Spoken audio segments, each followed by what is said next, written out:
नमस्कार, मैं अनीता चौधरी और न्यूज़ अड्डा पे आप सभी का स्वागत है। जय भारत, जय हिंद। हमने आपको बताया था कि हम कुछ कहानियों के साथ 1857 की जो वो महासंग्राम रही, जिसे हम 1857 की क्रांति कहते हैं, उसके बारे में बहुत सारे ऐसे तथ्य जो कि दिग्भ्रमित करने वाले होते हैं, उस पर पर्दा उठाते हुए आपके सामने कुछ सच्चाइयाँ लेकर आएंगे। अब आपको बताते हैं कि किस तरह से भारत में 1857 की वो क्रांति जो थी, जो महासमर था, महासंग्राम था, जिसमें न जाने देश के कितने ही महानायकों ने अपने प्राणों की आहुति दी थी। लोग कहते हैं कि ये एक प्रयास जो कि असफल हो गया था, लेकिन सच पूछिए तो ये प्रयास असफल नहीं हुआ था, बल्कि वो चिंगारी जगा गया था जो भविष्य का परिणाम सूचक था।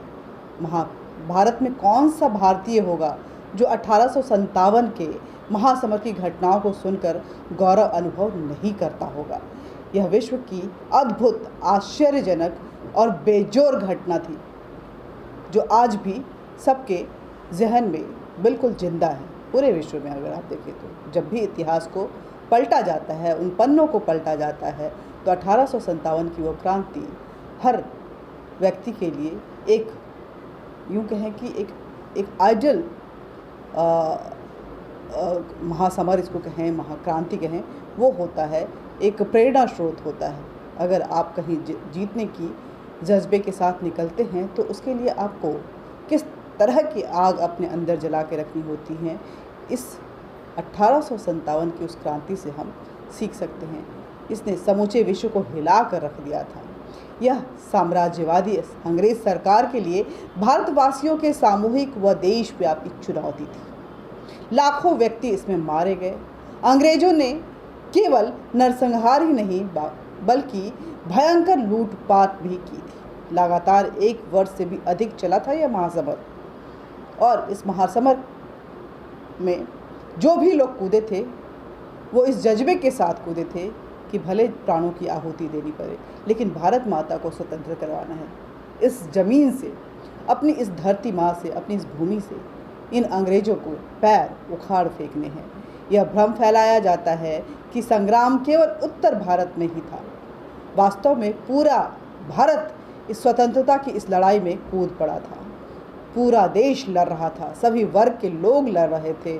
सैनिक, सामंत, किसान, मजदूर, दलित, महिला, बुद्धिजीवी, सभी वर्ग लड़ रहे थे। जस्टिस मैकार्थी ने History of Our Own Times में लिखा है कि वास्तविकता तो यह है कि हिंदुस्तान के उत्तर एवं उत्तर पश्चिम के संपूर्ण भूभाग की जनता द्वारा अंग्रेजी सत्ता के विरुद्ध ये विद्रोह था, जो उनको किसी भी हाल में यहाँ से भगा कर ही दम लेना चाहता था।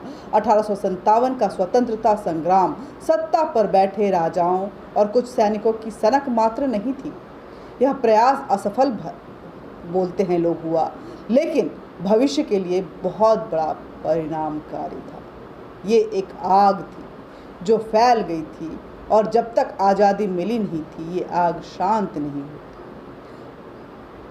सारी पाशविकता के बावजूद अंग्रेज हिंदुस्तानी जनता की स्वतंत्रता प्राप्ति की इच्छा को दबा नहीं सके थे। अंग्रेजों ने हिंदुस्तान की जनता की स्वतंत्रता प्राप्त करने की तीव्र इच्छा को बुरी तरह से कुचलने की भरसक कोशिश की, ऐसा हमने देखा है इतिहासों में, लेकिन उसकी शुरुआत जो हुई थी, इस स्वतंत्रता की चिंगारी जहाँ से धधकी थी, वो था 1857 की वो समर, वो महाक्रांति, जिसमें न जाने कितने ही मंगल पांडे न्यौछावर हो गए थे, न जाने कितने ही धन सिंह गुर्जर जो हैं उन्होंने अपने प्राणों की आहुति दे दी थी। दिल्ली में ये लड़ाई चल रही थी, मेरठ में ये लड़ाई चल रही थी, बैरकपुर में चल रहा था, दक्षिण भारत में चल रहा था, महाराष्ट्र में चल रहा था, नागपुर में चल रहा था, पूर्वोत्तर में चल रहा था। हर जगह ये समर अपने आप में परवान पे था।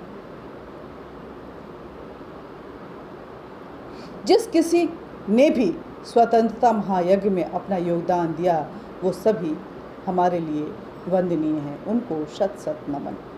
सावरकर ने लिखा है कि जिन लोगों में कुछ और करने का साहस अथवा सामर्थ्य नहीं था, पर अपने इष्ट देवता की पूजा करते समय वो वही करते थे कि प्रार्थना करते थे कि मेरी मातृभूमि स्वतंत्र कर दो, इस समर को सफल बनाओ।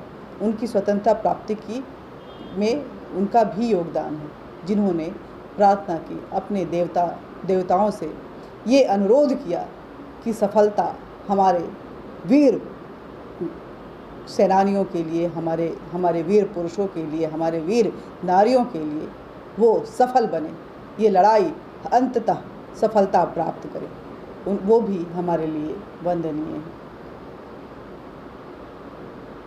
1857 के बाद 3 महत्वपूर्ण पक्ष हैं।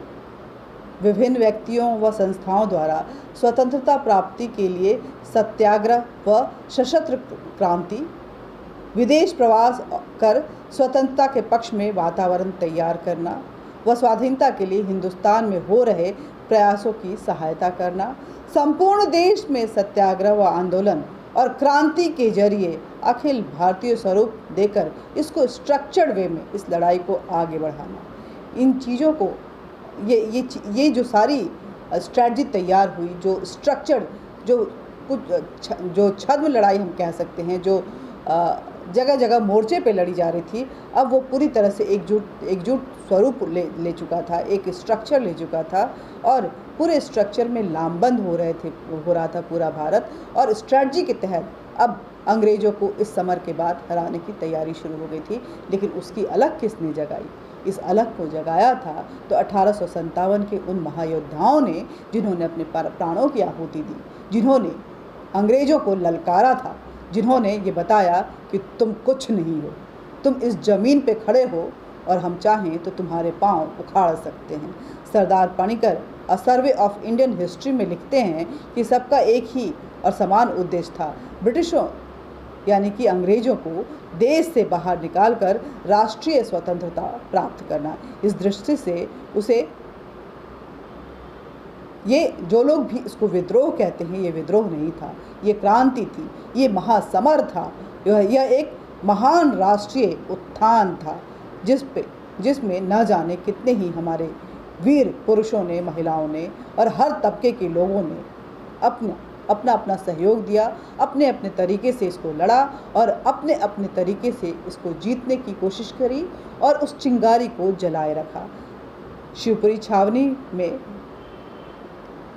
उस समय के न्यायाधीश के सामने तात्या टोपे ने कहा, ब्रिटिश के संघर्ष के कारण मृत्यु के मुख की ओर जाना पड़ सकता है, ये मुझे पता है, मैं ये अच्छी तरह जानता हूँ। मुझे न किसी न्यायालय की आवश्यकता है और ना ही मुझे कोई मुकदमा लड़ना है, मुझे तो बस लड़ाई लड़नी है अपने भारत माता के स्वतंत्रता की। वासुदेव बलवंत फड़के ने कहा कि हे हिंदुस्तान वासियों, मैं दधीची के समान मृत्यु को स्वीकार क्यों ना करूं, अपने आत्मसमर्पण से आपकी गुलामी व दुख से मुक्त करने का प्रयास क्यों ना करूं। आप सबको अंतिम प्रणाम करता हूं। और ये कहते हुए उन्होंने अपने प्राणों की आहुति दे दी। अगर अमृत बाजार पत्रिका के नवंबर 1879 में वासुदेव बलवंत फड़के के बारे में लिखा हुआ अगर पढ़ें तो उसमें लिखा हुआ है कि उनमें वो सब महान विभूतियाँ थीं जो संसार के महत्व कार्य सिद्धि के लिए भेजी जाती हैं। वो सभी देवदूत थे। उनके व्यक्तित्व की ऊंचाई सामान्य मानव के मुकाबले सतपुरा व हिमालय की तुलना जैसी अनुभव होती है जब भी हम उनके बारे में पढ़ते हैं, जब भी हम उनको जानने की कोशिश करते हैं।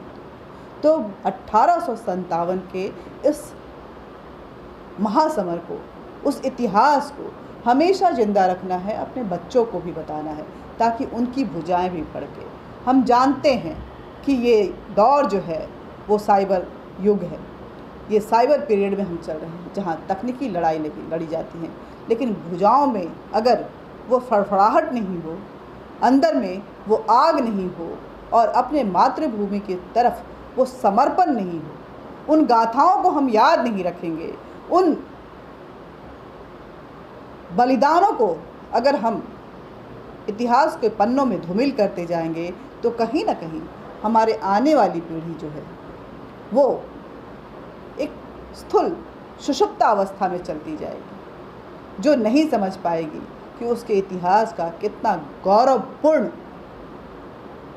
व्याख्यान रहा है और उस व्याख्यान में ऐसे गौरवमयी विभूतियाँ रही हैं जिनके बारे में पढ़ो तो भुजाएं फड़कने लगती हैं, दिलों में आग जलने लगती है और जज्बात इतने बेकाबू हो जाते हैं कि दुश्मन हर हाल में नेस्तो नाबूद हो, यही मंशा के साथ नींद भी आती है और आंखें भी खुलती हैं। जय हिंद, जय भारत। मिलते रहेंगे और बातचीत का ये सिलसिला भी हमारा जारी रहेगा, लेकिन फिर एक बार आपसे बोल रही हूँ कि इस तरह की कथाओं को जानने के लिए, अपने भारत के गौरवपूर्ण इतिहास को जानने के लिए और देश दुनिया के उन तमाम खबरों पर एक विश्लेषणात्मक चर्चा करने के लिए ज़रूरी है कि आप हमसे जुड़े रहें। हमारे चैनल न्यूज़ अड्डा इंडिया को ज़्यादा से ज़्यादा सब्सक्राइब करें, इस वीडियो को ज़्यादा से ज़्यादा शेयर करें ताकि ये गौरव गाथा हर किसी तक पहुंच सके। लाइक करें, सब्सक्राइब करें, बेल बटन दबाएं ताकि आप तक नोटिफिकेशन पहुंचता रहे और इन विभूतियों को अपने श्रद्धांजलि के साथ कमेंट बॉक्स में कमेंट जरूर करें। जय हिंद, जय भारत।